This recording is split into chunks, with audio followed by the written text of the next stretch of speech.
running for councillor of my ward. And this is just a process of me becoming one of the greatest leaders in this country. And welcome to the study session. We are reacting to Alex Hormozi. And it's going to teach us how to grow. Why am I looking at this? Is because let's see if it can help me with this process. I've been releasing a lot of videos, a lot more consistently. It's more raw, less edited. GarageBand is more edited, but this is more raw. See the process raw. Let's see how this can perhaps improve my next video.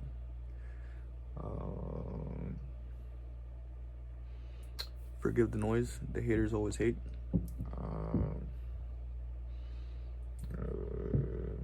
Let's continue, bro. Subscribers, followers, you get the idea. My LinkedIn went from 0 to 324,000 followers. My TikTok went from 0 to 856,000 followers. My Twitter/X, the artist formerly known as Twitter, went from 0 to 617,000. My Facebook, which we just started, went from 0 to 25,000. There we go. Going in big, Facebook. My podcast went from 3,000 downloads to 25 million downloads. And my email subscribers went from 0 to 700,000. For a grand total of 2 billion impressions over that time period and 7.8 million new subscribers. That's good. And for a grand total of 1 million copies sold of my book. Very Those good, of you who are very like, good. what does that mean? And I'll get to that in a second. So in 40-ish months, all of that happened. And I show all of this as proof to start this, to show one thing, is that this actually works. And you can build a brand without babes, without stunts, or kittens. And I start this proof because lots of people talk about stuff that they haven't done. No. And teach a lot of sucky fluff as a result. You can see the man there. He's saying the truth. This fluff sucks. And I refuse to do that. And so before we got the 2 billion impressions and the 7.8 million subscribers, it wasn't like this. Because 40 months ago, I started with 0 subscribers and a big, quote, fancy plan. And my fancy plan had 3 steps. Step 1, make as much good stuff as I could. Step 2, post it everywhere I could. And step 3, learn as much as I could. And after 40-ish months, $4 million in team, equipment, vendors, studios, and software, 1,000 hours of me on camera recording, and 35,000 pieces of content. Let me say that again. 35,000, as in count to 1,000, and then do that 35 times in a row. I learned a lot of what not to do. But I did learn 6 things that made money and grew my brand that you can use today. Now, what I'd like to do is, for the remainder of the presentation, save you the 3.5 years and $4 million so you can just get the lessons without the scars. So that little box is our box of 6 lessons. Cool? All right, let's rock. So here are the 6 changes that we observed over the last 40-ish months that actually worked. Number 1, going from edutainment to education. Number 2, for us to for you. Number 3, wide to narrow. Number 4, views to revenue. Number 5, shorts to longs. Number 6, assume more to assume nothing. Edutainment, education, so I'm guessing giving value for us, for you, I guess tailor-making it for your avatar. Wide to narrow, I guess you're going niche. Views to revenue, I'm not quite sure. Shorts to long, I guess instead of doing short videos, go for long. I guess that's his thing. So I guess giving more value for a longer period of time, I guess. Assume more, assume nothing. I'm not quite sure. Now, most of those, I promise you, I will explain. And if it looks like, I think I know what that means, believe me, there's a lot more underneath of it. So let's start with the first one, edutainment to education. So I see content in 3 buckets. On one extreme, you've got entertainment, which is The entire point of entertainment, just to define the term, is to get people to watch. The only point of the entertainment is to just get people to consume it. That's it. If it accomplishes that, it has succeeded. On the other side, you have education, where the point of education is to get someone to change what they do, right? If you try and teach someone how to answer a phone, and then in the same situation, the phone rings and they don't do something, and then after they watch you do something, they then change what they do when the phone rings the second time, they have learned. So the point is to change their behavior. If the video or the content does that, then you've succeeded at educating them. And lastly, you have edutainment, which has the point of both trying to teach and entertaining at the same time. And to be clear, it's less that you make entertaining content or that you make educational content. It's more that you make content and people are either entertained or educated as a result.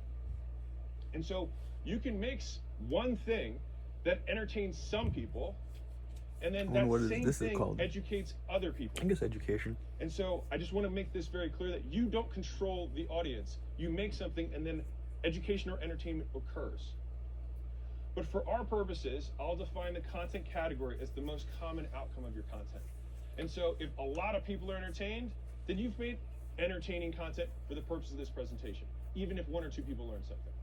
So for example, some creators might learn stuff from Mr. Beast's videos. Wow, I learned how to make videos. But the vast majority of people are entertained. They watch just to watch. On the other hand, Walla, who's one of the #1 educators on YouTube, you can even see the different look and feels, and don't worry, I'm gonna get into that. He may entertain some enthusiasts around that subject, but mostly he educates students. And until recently, I've been trying to figure this out. I've spent a lot of time really working through this. And so I actually have videos in all 3 buckets. I have entertainment videos where the point is to get people to watch. I have edutainment videos where we try and teach and entertain at the same time. And then we have education videos where we just want to change people's behavior. We just want to teach them something. And so the first change... Hey, I'm facing billion-dollar decisions. The Alex Emoji cookbook revealed, and how to get so rich you question the meaning of making money. Nah, I'm just looking at the field, the way he's branding it.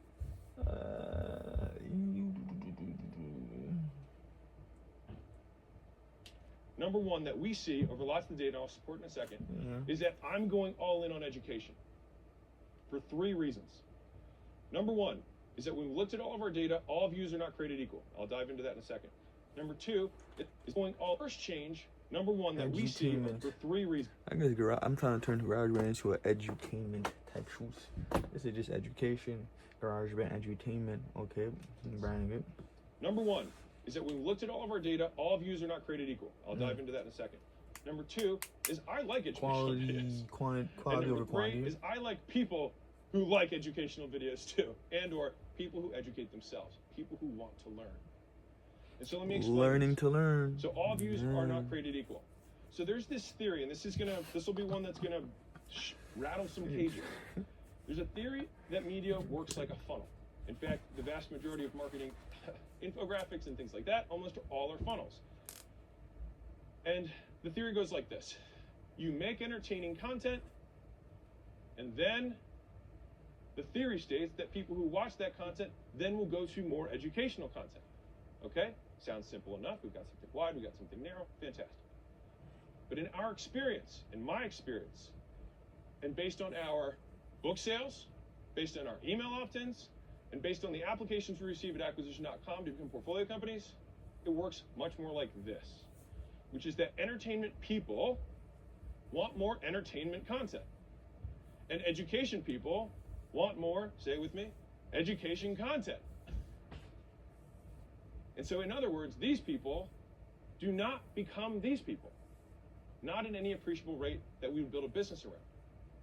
And they certainly don't read the books, join the email list, or apply to become portfolio businesses.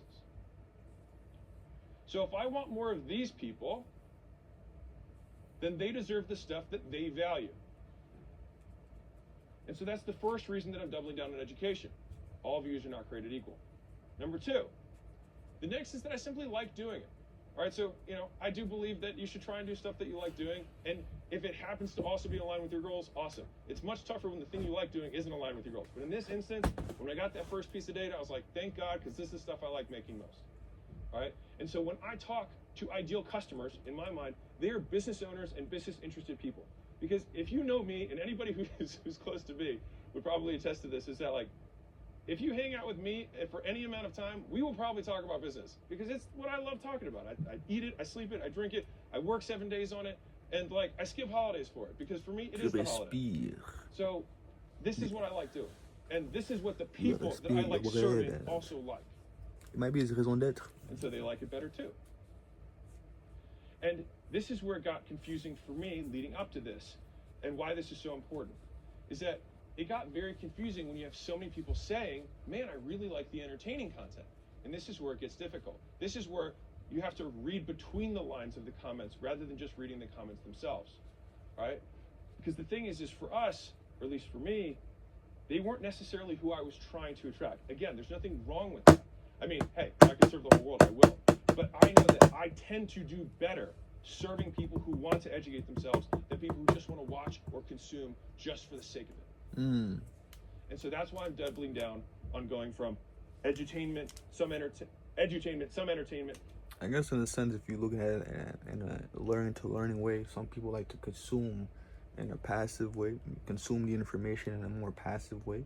I guess that would be more educational. I mean, that would be more entertainment, and people like to really actively engage with the consuming of the information. That would be more learning, you know.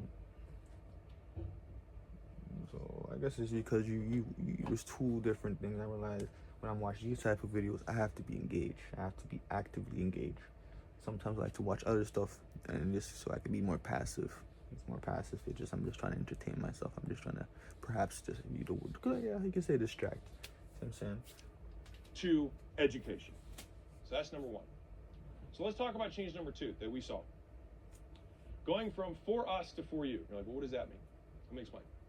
So recently a mutual friend came to the headquarters and he said, hey, I've been consuming your stuff for years, but recently I just haven't been watching as much. And he said it offhandedly. He wasn't like trying to smash my ego into bits. And he failed at that. But when he said it, I really took it to heart, right? It was very gut wrenching. He said it just doesn't resonate as much. I was like, okay, got it. It felt like a gut punch, since he's literally the person I could help most. This is a business owner doing 10 million plus a year. And I was like, man, well, that sucks. And that's when I realized that reading the comments actually led me a little bit astray. And for you, it might be leading you astray. And I'll give you some data to support that. And so some people love our different styles, but not the people that I ultimately wanted to help or am best suited to serve.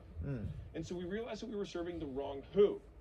And that had some very significant downstream impacts on what we made and how we made it. So what does making for them or for business owners content really mean? Let me break this down into tactics. All right, so tactically it meant 5 things. Number 1, different packaging. Number 2, different introductions. Number 3, different meat. Number 4, different visuals. And number 5, different what I'll call pre-work. All right, so let's start with number 1. So the difference between these two thumbnails is going from vague to...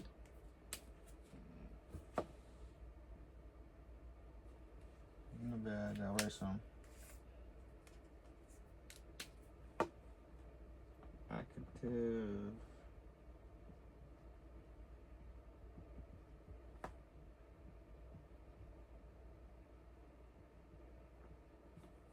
Okay, let's go.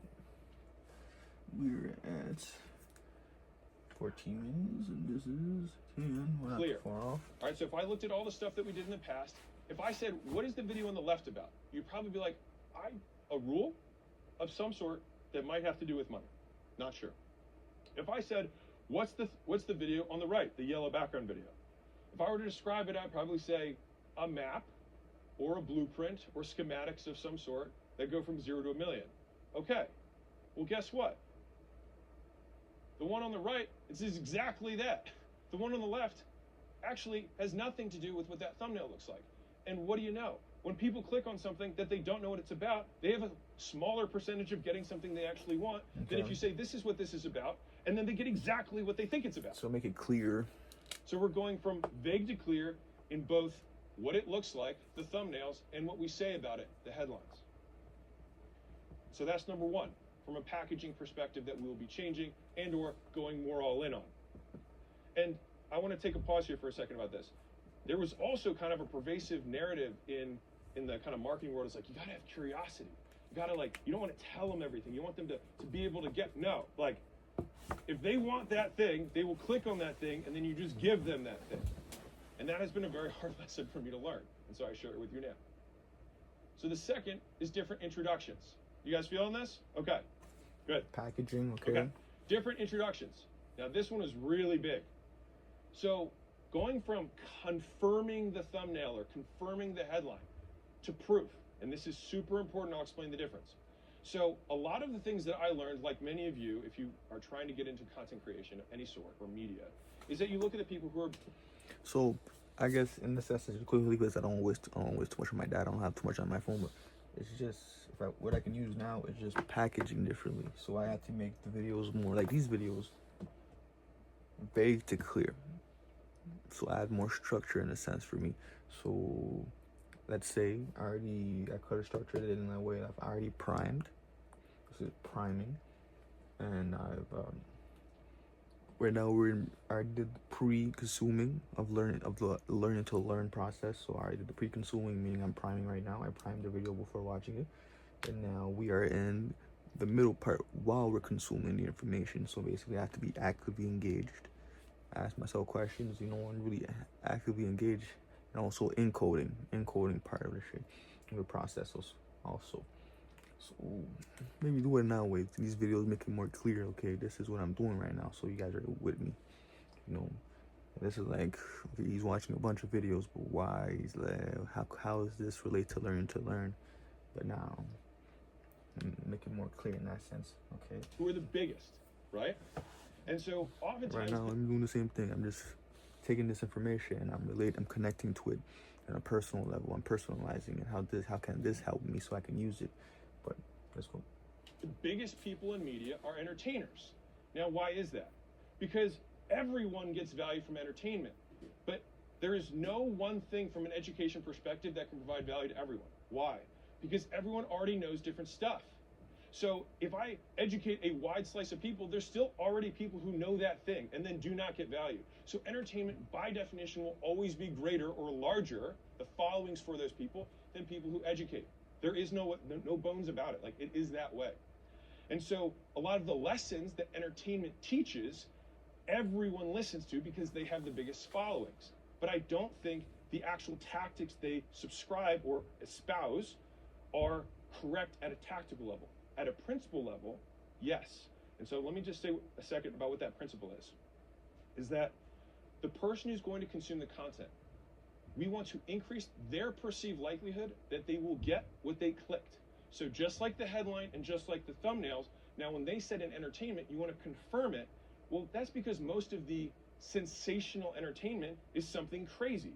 And so the likelihood that someone just got the click so that they could not do that crazy thing is pretty high.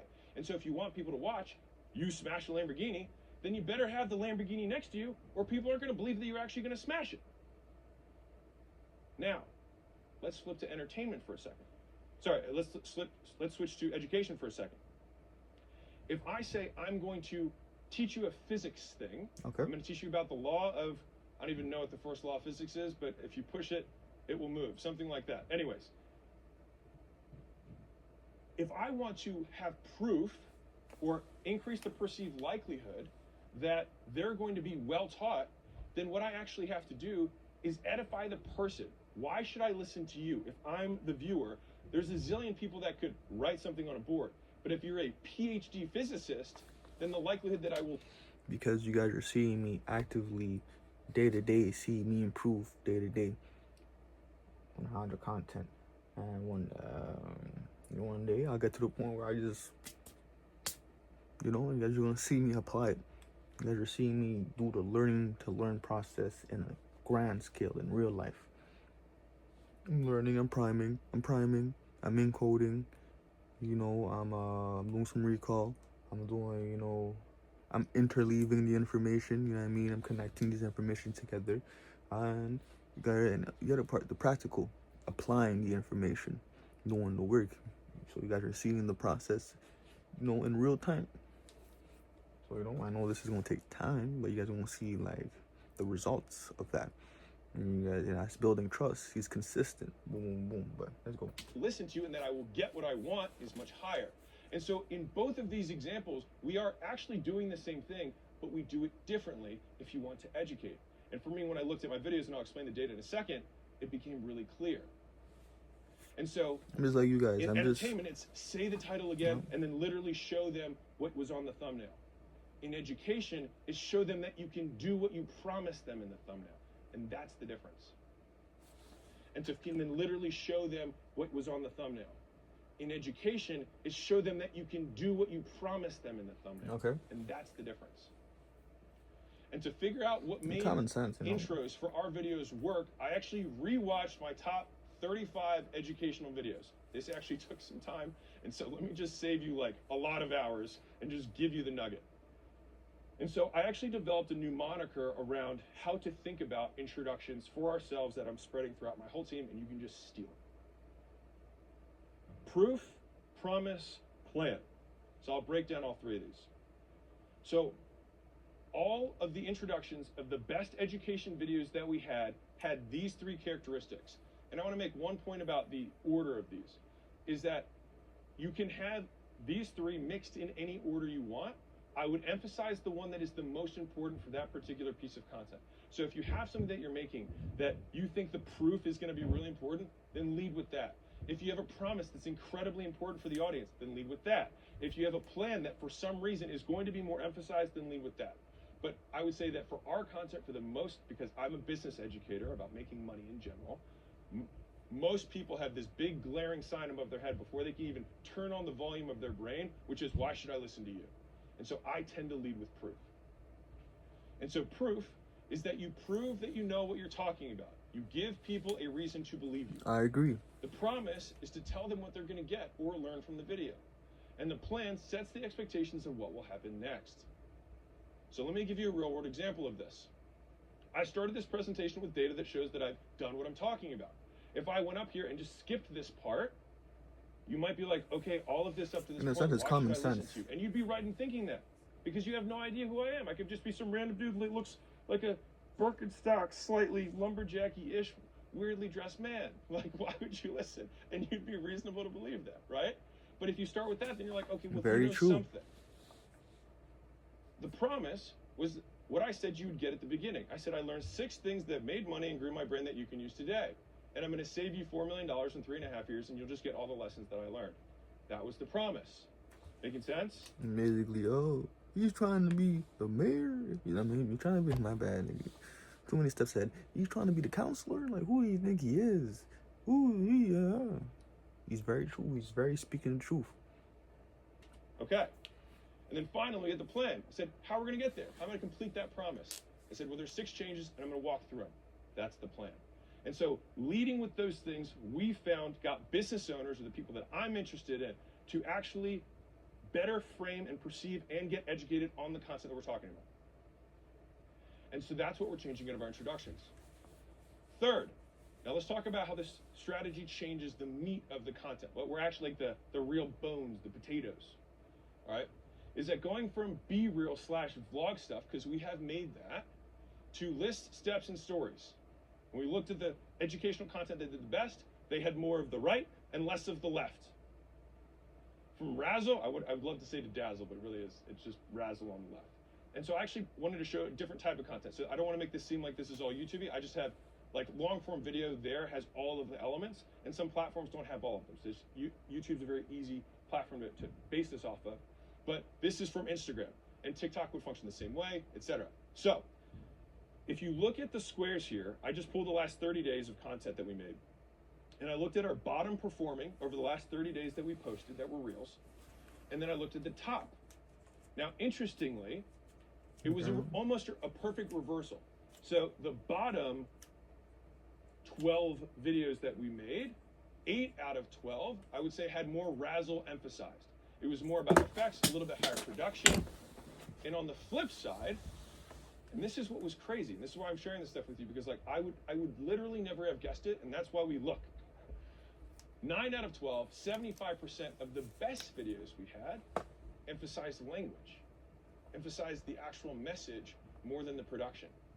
And so it was about emphasizing the language rather than the razzle. I find this very fascinating. Now, to be really clear, you can have really bad language, or like poor, vague, unclear language, and it won't do well. And you might have razzle that just absolutely crushes.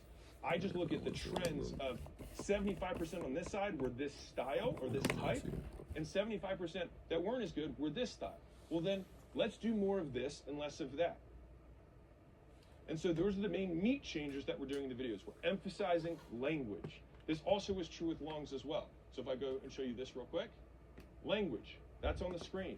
And that's one of our best videos ever. And that takes up 70, 80% of the video is actually just words. Interesting, for me at least. I mean, I was a little offended because I thought I had a good face, but apparently no one cares. So that's what we're changing about the meat. So let's talk about visuals. This one's a big one. All right, so going from overproduction, and I want to be clear, not overproduction for the objective. So it's not like my team did anything wrong or anything like that. It's just that if we want to educate, sometimes production distracts from the objective of education. I see. If the point for entertainment is to get someone to watch, then adding lots of things can be a good thing. But if you're trying to learn physics and there's whiz bangs and pop-ups and changing backgrounds, it's really hard to learn. And if that's the throughput, or that's the point of the video, then it actually detracts rather than adds. And so the difference that I put in this example here is we have a background that changes colors while I'm teaching something. It does not help someone understand the subject matter better. Fundamental. Changing background color will not help anyone learn more. On the flip side, clarifying what words on a screen are, because maybe my handwriting's not that good, would help people understand. That's the difference. So overproduction to effective production. From distracting to enhancing. From visual effects to visualizing data. So instead of having flames to enhancing, behind me, I like that word. What does this look like on a chart? So we can give relative scale, so we can have scope, so we can show changes over time. I agree what he's saying is like GarageBand So is a that's lot how of these effects, you know? I that try did the doing the best effects look like. randomly. How can I use those effects And to then number 5, enhance let's talk about pre-work for a second. the edutainment So of going it, from more the education of it. post-production to The effect is more pre-search. like to keep you So engaged. instead of saying, hey, let's Like, just okay, record it's something weird, and but then it's like, it fix keeps it you in engaged. post, anybody who's in the media side knows what I'm talking about. 4 weeks of editing after, almost no prep to get a video out. Well, what if we did 4 weeks of research and then we have almost no editing because we thought of everything ahead of time? Well, guess what? The videos where we spent, like the hour-to-hour ratio is stupid, and I'll get to that in a second. But if we spend a quarter of the time that we used to spend on post in pre, we eliminate 90%, 90, maybe 95% of our post-edit work and man hours. And for the business owners in the room, that's real cost. That's real savings. And for the also business owners in the room, that also means increased production. So if I can take the quarter of the time and I can get almost 0 time on the back end, that's 4 times the videos. But not only is it 4 times the output, it's also higher quality for your goal and your audience. So this is a big thing that we noticed. The videos that we spent the most time on the front end, we spent less time on the back, and they did better. And so we want to spend more time before than after. And so this is my little quote out if you want to write So something maybe down. he's saying I should Ounce of prep pre-work the is worth a pound GarageBand of show. post. So that was my little take on this.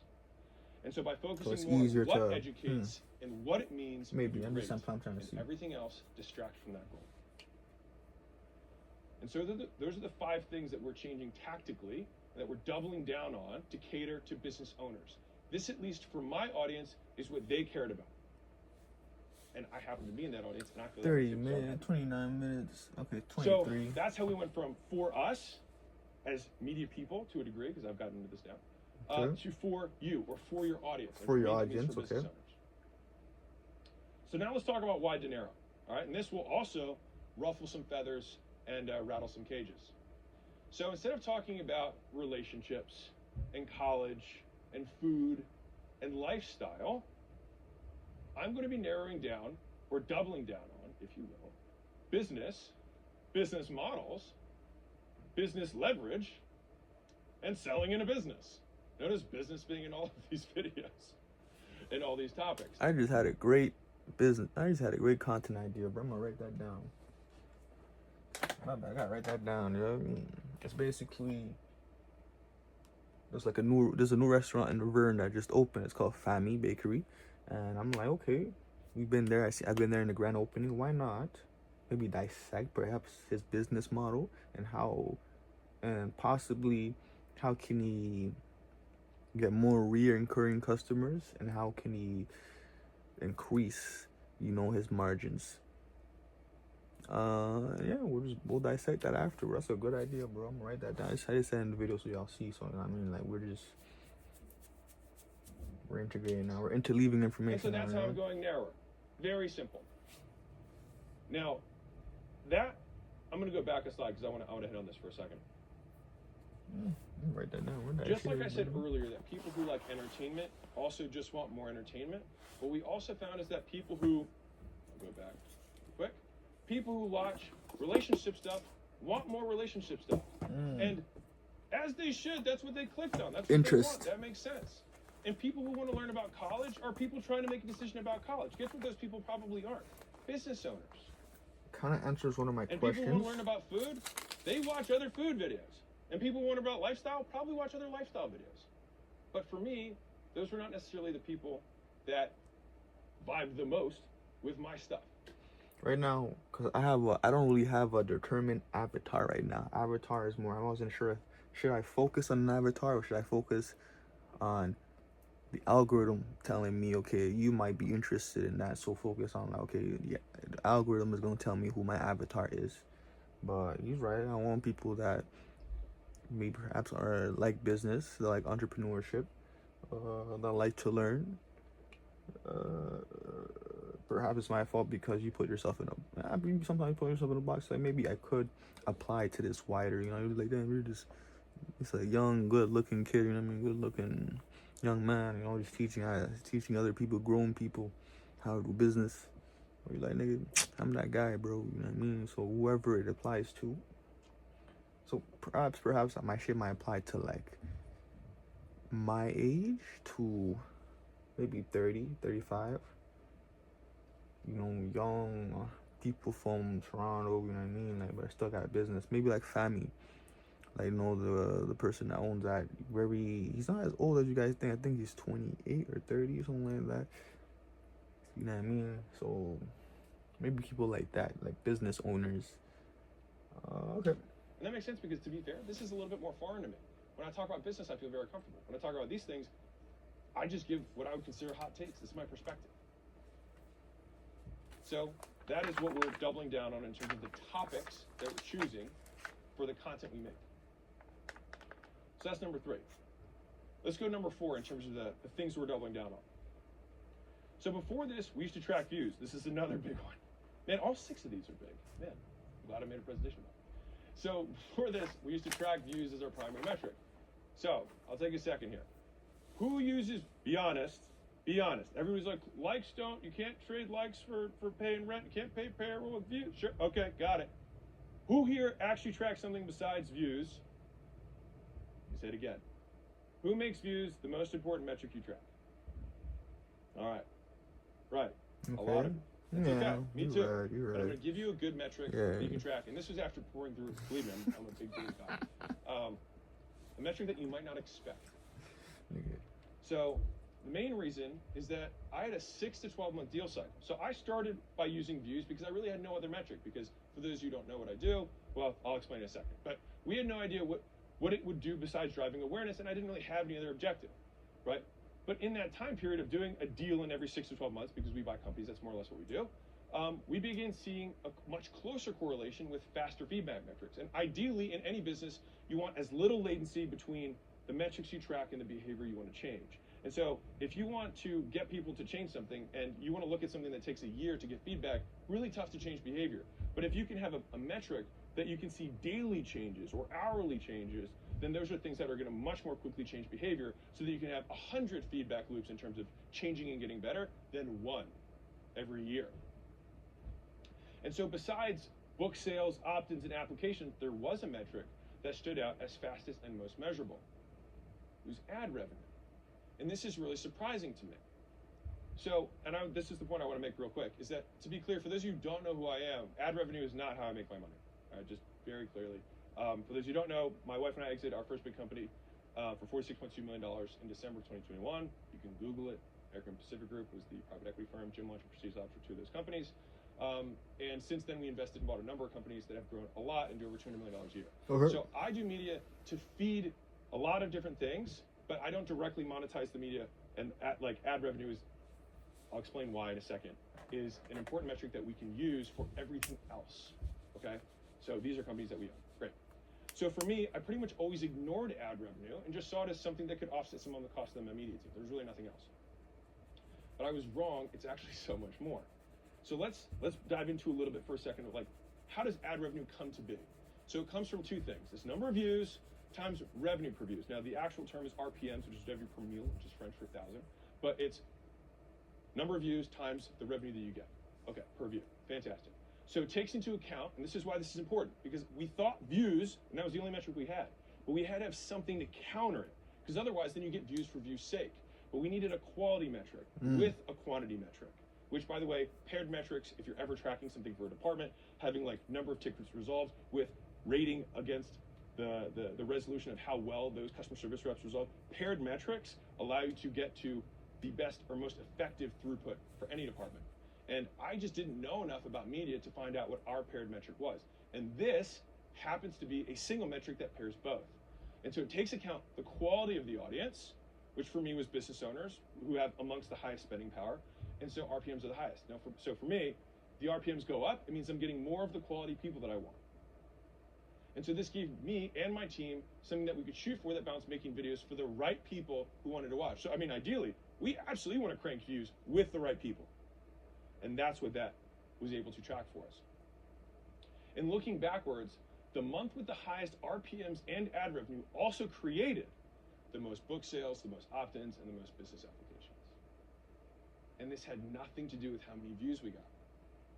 In fact, we did kind of an experiment lately where we did 90 days of almost no business stuff. We just did more edutainment and entertainment style content, and our views went through the roof, way up, 2-3x what we're accustomed to. But even with the increase in views, our ad revenue dropped by half. So we're actually getting the wrong people. And I share this with you so you don't have to.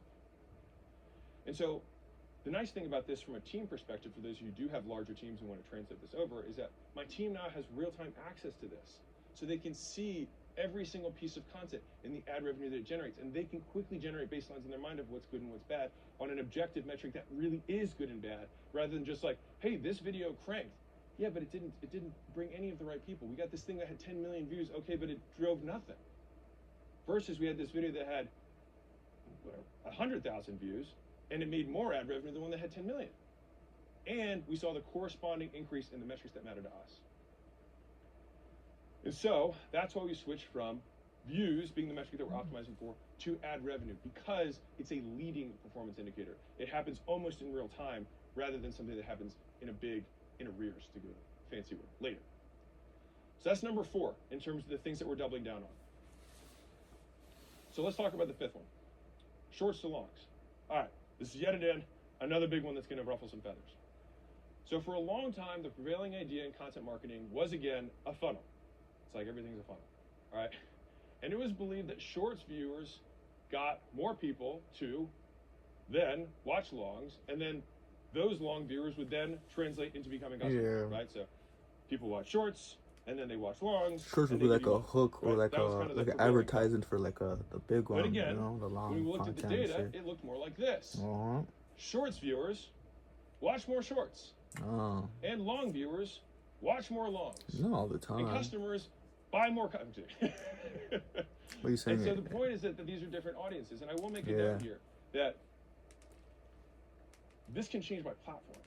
So I might be a long viewer on one platform and a shorts viewer on another. And where I do think the magic happens is where you can have shorts in one thing. And so someone finds you on TikTok but then they are a longs viewer on YouTube, and then they watch your longs there. So I do think there's an element there, but not the way the narrative goes. And so for us, longs drive a lot more conversions than shorts. Conversions being book sales, opt-ins, applications, all right? And business-related content, unsurprisingly, brings more business owners than not business-related content. And so we are going to double down on more longs about that stuff and change our short strategy to keep the volume the same, but focus more on business overall. And again, people watch differently in different platforms. So making shorts in order for people to, on a different platform, watch long still carries as far as we know. So despite the mega obsession with shorts that has kind of prevailed for the last few years because it was a new, format of content, we're putting now more emphasis on longs overall. For now, as far as we have data. So that's number 5. Now let's talk about the 6th one that I'm going all in on. Assume more to assume nothing. All right, so what does this mean? So let's start with assume more and what that really means broken down. So assume more means I made content assuming people already knew me. Okay? So here's an example. The Alex Hormozi Guide to Haters. I might be like, if I don't know who Alex Hormozi is, or have never seen that face before, why do I care? If I see the day in the life of Alex Hormozi, yet again, I assume everyone knows me in this. I'm sharing these mistakes with you, as far as I'm concerned, for getting new people into my world. It wasn't made, I assumed, like everybody's gonna know me. The Alex Hormozi diet, everyone knows me. No, they're like, who is this guy? Right? And here's why this matters. If you want your content to bring people who don't know you, which is why many of you guys make content, then you can't assume they do. And so this is what this looks like tactically. From a headlines perspective, if I were to remake these today, I might try a first crack at business influencer crushes haters and shows how you can too. Okay, so now if I'm clicking, I would understand at least that this guy is a business influencer of some sort and he crushes haters. Okay, well I might want to see haters get crushed. Day in the life of $200 million per year CEO. Okay, now the jet tells me that this Alex Hormozi from the first one before, Alex Hormozi is maybe rich or maybe he can afford a private jet, but now I know he's a CEO because I could be a rapper. I could be, more realistically, when I walk around the places that I live, all the people that in my community assume that I'm a football player. It's the number one thing. I was like, so you play football? You're on the hockey team? And I say no. I can. Nope. Nothing wrong with that. But no, that's not what I do. And then the third one there, Alex Hormozi diet, 16-hour workday, 6-pack diet for business owner, whatever. The point is that we actually make it welcoming to everyone. And so here's how we do this tactically within the content itself. So we go from they know me to introducing yourself every time. So earlier I was like, I'm Alex Hormozi, this is what I do, this is the subscribers I've gotten, whatever. We introduce ourselves. 2, they know why they should listen to me. Tell people why they should listen to you every time. 3, the inside jokes. You know how I get. No, I don't know how you get. Please fully explain the reference because that references another piece of content that I haven't seen because this is the first video I've seen from you. And if you tell an inside joke and someone doesn't understand the inside joke, guess where they are? On the outside. And guess where people don't want to be? On the outside. And guess where people spend money? On the inside. And number 4, going from acting like you're already friends to pretending everything goes to people who have no idea who you are. And when you make content so people who don't know you can enjoy it, more do. And for those of you who are worried, because I can already hear the thoughts that are coming up, so let me just address those right now. I see you. I'm going to lose retention if I introduce myself. Okay, well, let's play the equal opposite. Would you rather fewer people know who you are or more people who have no clue? Because on one hand, we have some people who know you, and on the other hand, we have lots of people who also don't know you. So you're in the exact same position you were before. 2, well, aren't people going to get sick of this? You're going to keep saying your name every time or keep introducing yourself? Well, from what I can tell, warm people like the reminders, and cold people need the introduction. And as a total side note, this is a fun little experiment for everyone here. You can run this when you leave here. Who here actually has posted content in the last year? Okay, good, okay. Good. For a second, I was like, this would have been really bad if no one had raised their hand. Fantastic. Okay. I want you to look at last year, and I want you to look at your number 1 piece of content. And this is what I want you to do. Just post it again. And then let me know how it does. And I will bet you that it does just as well or better than the stuff that you're posting right now. And let me tell you one reason why I believe that to be true.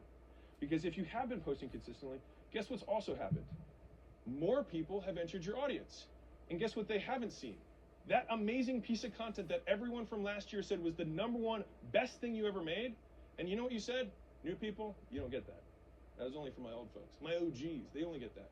No, you got to reintroduce some of the stuff, your greatest hits. You got to bring that stuff in so that the new people also know what your greatest hits are.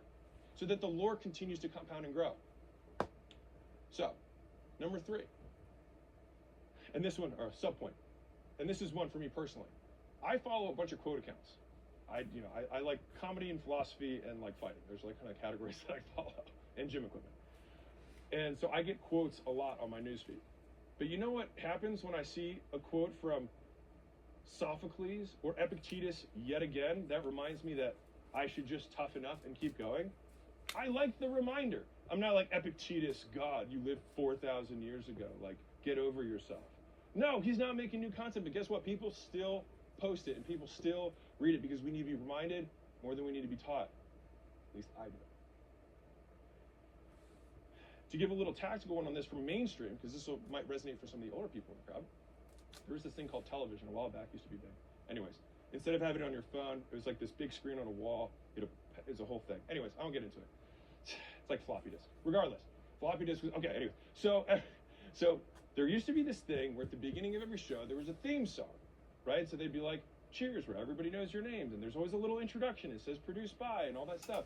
And if those shows that spend gazillions of dollars on testing chose to think that despite selling more advertising space, it was worth having the same exact theme song and introduction for the show, don't you think it might be worth that for us too? And here's an interesting thing, the last thing, positive associations to 6. If you actually get sing-songy about how you introduce yourself or the things that you relate to you, it starts to become something that people expect, and then they start associating it with all the positive other experiences. Hey, my name is Mal Moon, and I'm running for councillor of Ward 23. This is my journey of becoming the best leader in this country. Guess who else they associate with? You. And so, for those of you who are concerned, I'm just drawing. Add variety to this. And I want to show you a cool little real-world example. Just doodling. So The Simpsons has the longest standing show, to my knowledge, that has existed on television. Tell me, what do you guys and see? The introduction is the same. Now, Bart would be like 70 by now, or whatever his actual age would be if it was actually him. You can see many pictures if you look closely. And every introduction has Bart at some point in detention writing something on the board. For those of you who don't know The Simpsons, every one of the introductions actually changes. Every one of them.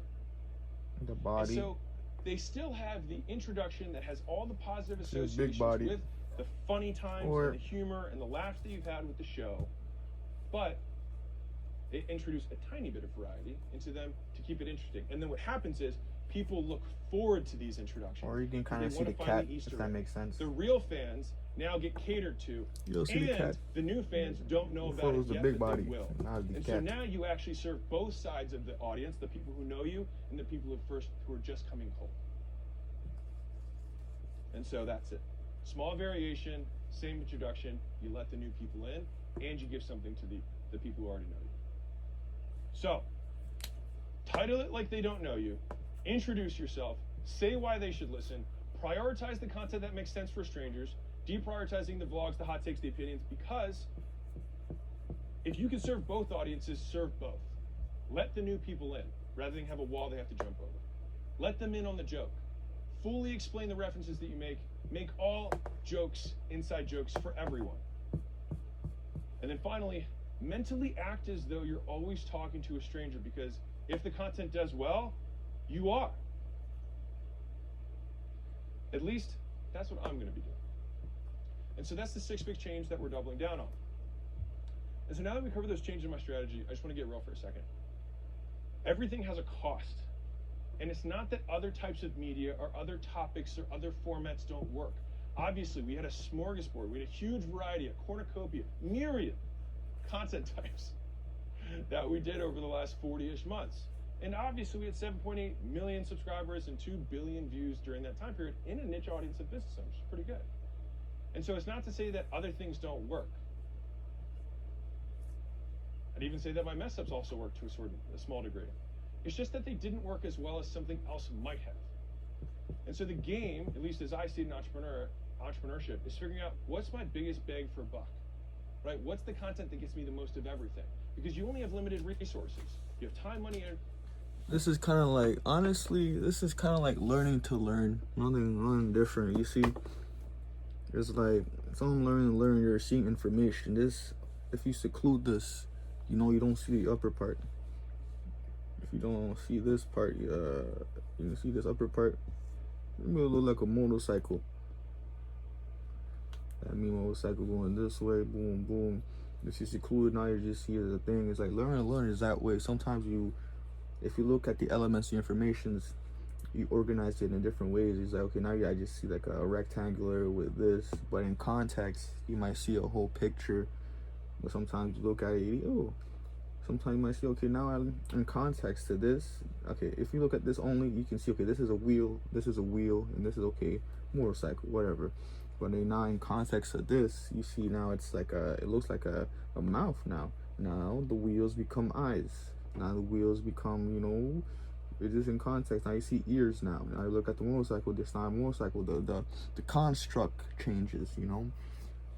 That makes sense. It's learn to learn is just that way.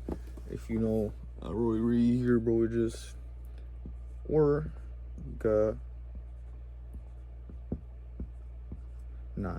This is a person. Boom, boom. Yup. Yeah. You're organizing the construct.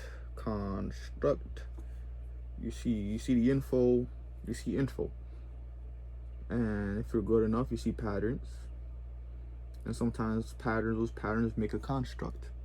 A computer, a phone, a beer can, those are constructs. A couch, that's a construct. But though, if you look at it differently, if you look at it, you deconstruct the construct into patterns, like squares or color or whatever way. And you can go information, and sometimes you organize it, having fun. Sometimes, you know, sometimes it's easy. Sometimes you use strategy. Sometimes you gotta look at the construct. Sometimes you gotta start with the info to make you. It depends on your goals or specifically what you're trying to achieve. But I just find it fun. I literally was drooling. I was looking at it. I'm like, oh, okay, that's interesting. That's literally like learning to learn. It's just you're just putting pieces together in a visual sense, and you see it. The picture becomes different in context. You know what I mean? Right now you see your face ish. Take this out in context.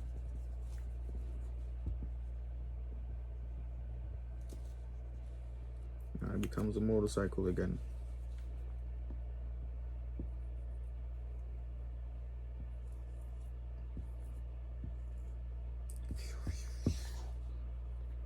The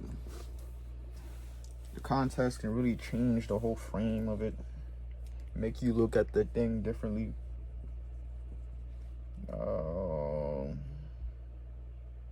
Yeah, that's the element of play that adds mastery. Because a library is just this. It's this. Retaining information is just like you're just seeing individual elements. So now you see, I put it down, you see individual elements like boom, the wheels.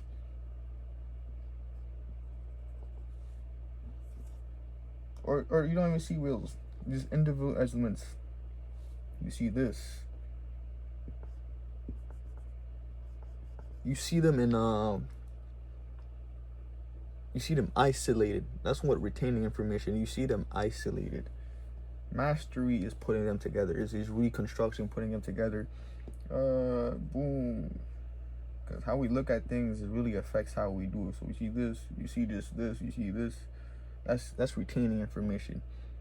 You see this, few.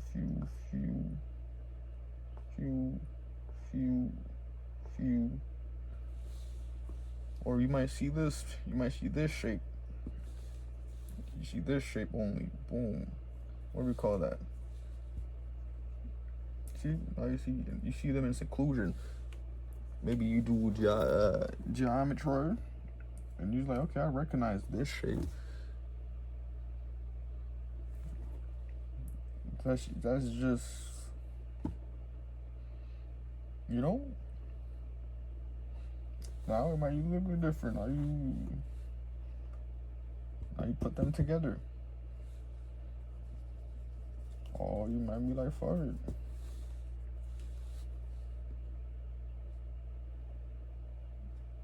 Now this becomes a cracker. A nutcracker. That's the element of.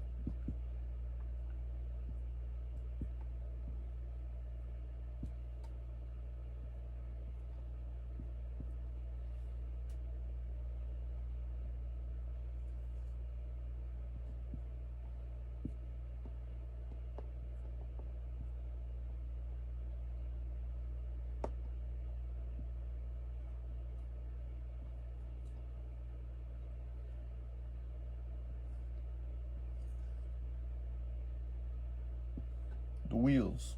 Yeah. Another wheel. But in context now. Another wheel. Another wheel.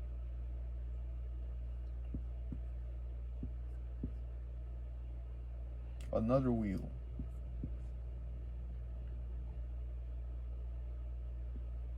You know, that's like a firecracker. If you, someone putting a firecracker tells a story. Before I was looking at one picture, I was secluded and I was isolated, and now I look at them together. I'm like, oh, maybe someone's lighting a light cracker, like a firework, because I'm putting it in context, or someone looking at a firework.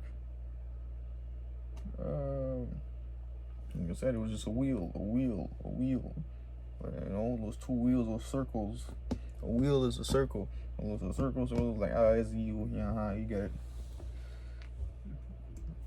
That was a fun little side quest. I don't know. Like, just deepening my knowledge again to learn interleaving. I think it's called interweaving, whatever it's called. But I'm associating with different things. I just found that was fun.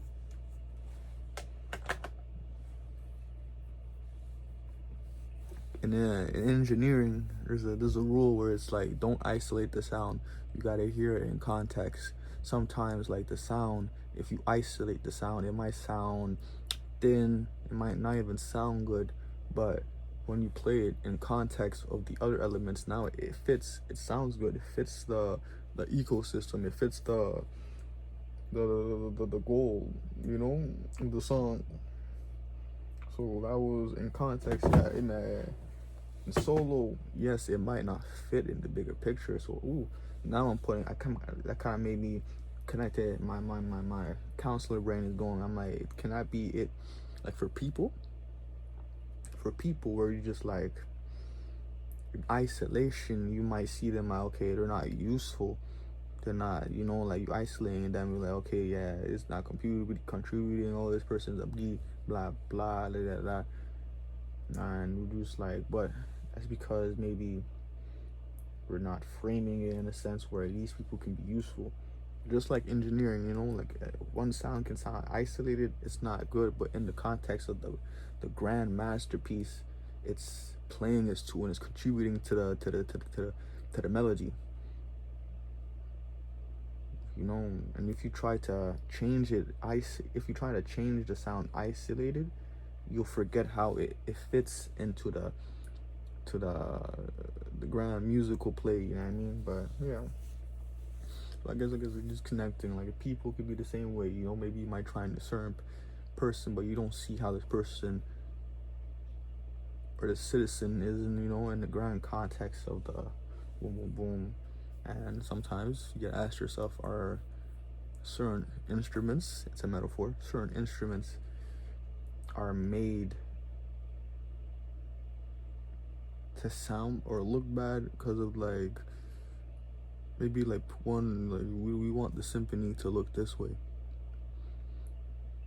but now it's not inclusive with the bass, with the bass guitar. It's not inclusive with the bass saxophone. You know what I mean? It's just because it's like, well, we want to go in this direction, but I guess society works in a sense where how can we include all the instruments? How can we all be tuned the same? How can we play the same tune? You know what I mean? How can we all contribute to this orchestra? We're all individual instruments.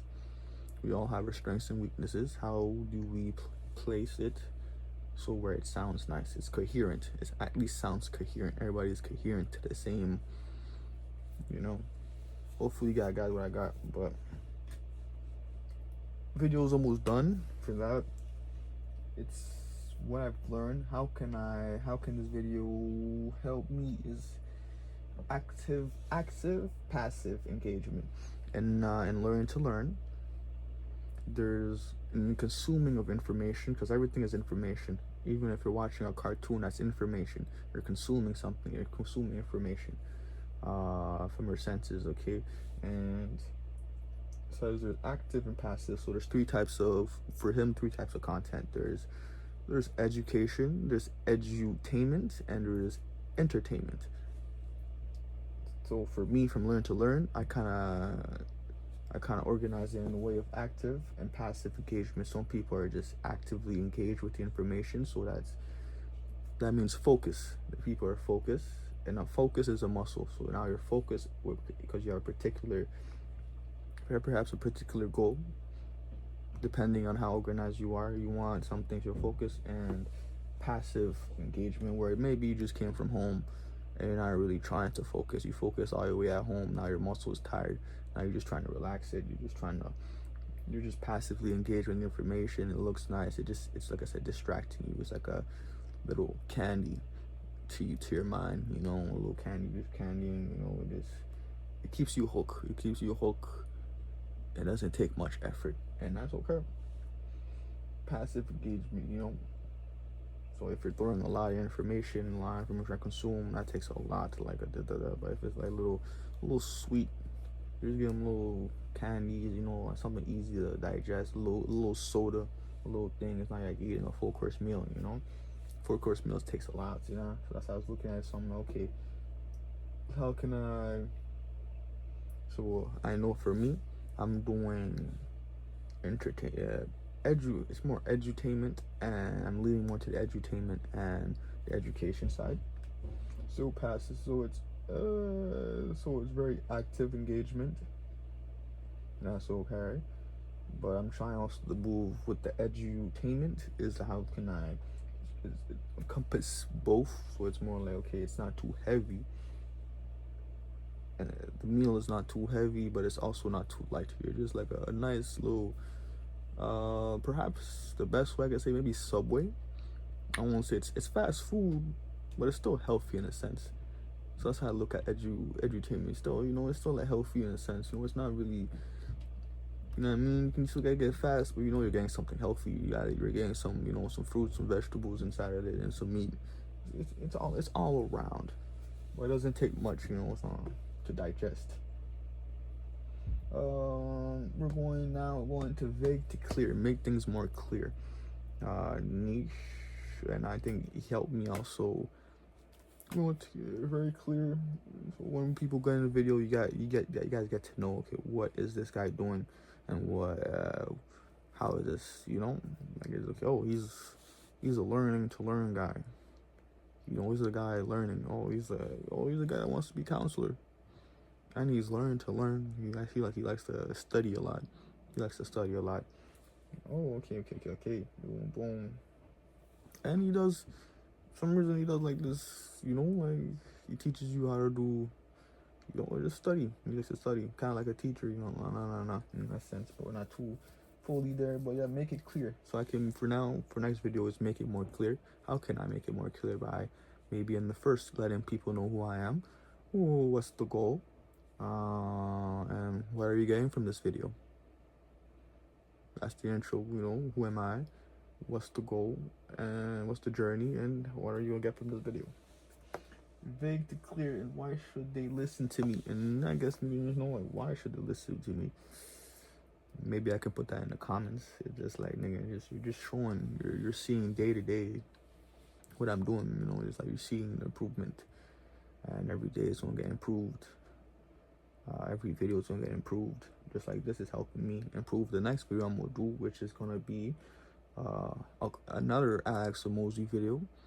So I'm gonna tell you like the lineup today. It's like another Alex Hormozi video. It's a couple, and they own a business. I like family businesses. You know, maybe like it's just like okay, I don't know, just like because I understand. You know, it's not easy now. You're just trying to make a living for yourself. I'm from Malvern. I remember there was a couple. That's back in the day. There was an Indian couple at that Daisy Mart close to the Golden Spoon. You know, that used to be like Indian couple. We used to have a good thing because as a kid, you know, it was like usually in Western Unions. When you used to send money to Western Union, they ask you, okay, the person has to be there. But we build a rapport where my mom would send money to Haiti. Do it all the time. Grandma used to go there. Like, how's your grandma? You know. And also the Asian couple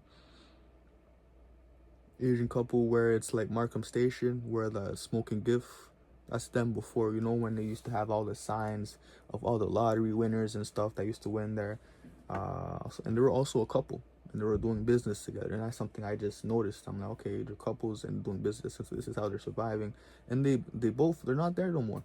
So I'm kind of glad. I hope, not glad in a sense where I hope like they earned enough to retire, or like, okay, this is now I'm gonna do it all my life. Maybe they look like they had a plan. Like they look like they were kind of smart. So yeah, that's why I kind of relate to that. Mr. Asian couple we used to know, boom, miss those, you know, like it's just like people you see every day, and just like, oh, okay, they're part of the community now, they're not there no more, like crazy, and you kind of feel different. It's like, okay, things are changing a little bit, but why should people listen to me again? Is just you're seeing the progress daily. I'm saying you're just seeing me just getting there. Just like this is what I want to prove. It's just like I know I'm not a guy. I just want to market my way into. Some people just add the fluff. The market. They just fluff it. They're crazy. They're Shakespeare with a narrative, man. They make themselves look like Superman. I'm like, nigga, y'all see me drink, y'all see me smoke, y'all see me doing that, and I'm still improving. Cause I'm trying to show authenticity. I'm trying to show consistency. I'm trying to build trust. Okay, we know who he is. We know what to expect, and that's what people like. What to expect. What can we expect from this guy? And I'm doing that. This improvement, perseverant, and chasing excellence, nigga. I really want to know, nigga. It's really this, bro. It's really this. Nigga, don't go down, nigga. What the fuck you doing, nigga? Shit always want to be falling, bro. Shit always want to be falling, bro. I'm gonna finish the rest of you on my dolos, but basically, you can expect excellence, nigga. You can expect excellence from me. Service. I'm a hardworking nigga, bro. Boxer. Perseverant. Always gotta go, keep going, nigga. You see what I'm saying? We just keep going, nigga.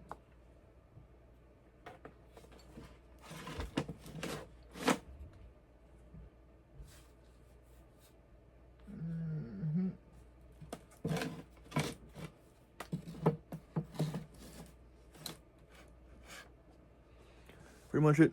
Hope y'all enjoy the video. Hope y'all enjoying. If y'all wanna stick to the journey.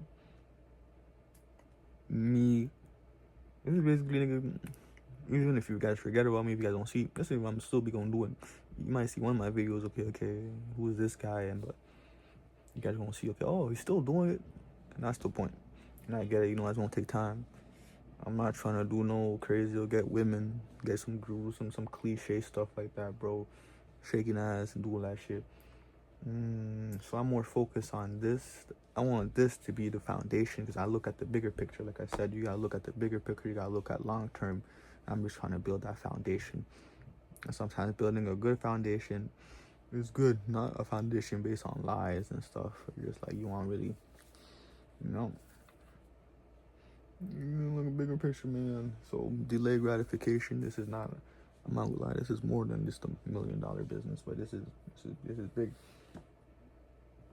Yep, but y'all want to see the journey. If y'all believe in me now, subscribe, follow the journey. If y'all know I'm gonna get there eventually, follow. Nice to meet y'all. Avatar. Okay, my avatar is more clear now. It is business owners, people that like to learn. We perhaps in I'm about to say urban community. People that that are hip to the culture. If that makes sense, they're just hip to the culture. No cares. I feel like I am advertising to a younger demographic. I'm like a young black John F. Kennedy. You know what I mean? I'm like something new, something fresh. And yeah, nigga. Hopefully I don't get shot like that, nigga, bro. But actually, don't even speak words, nigga. I'm not gonna speak death to my tongue, nigga. Nah, but y'all be safe.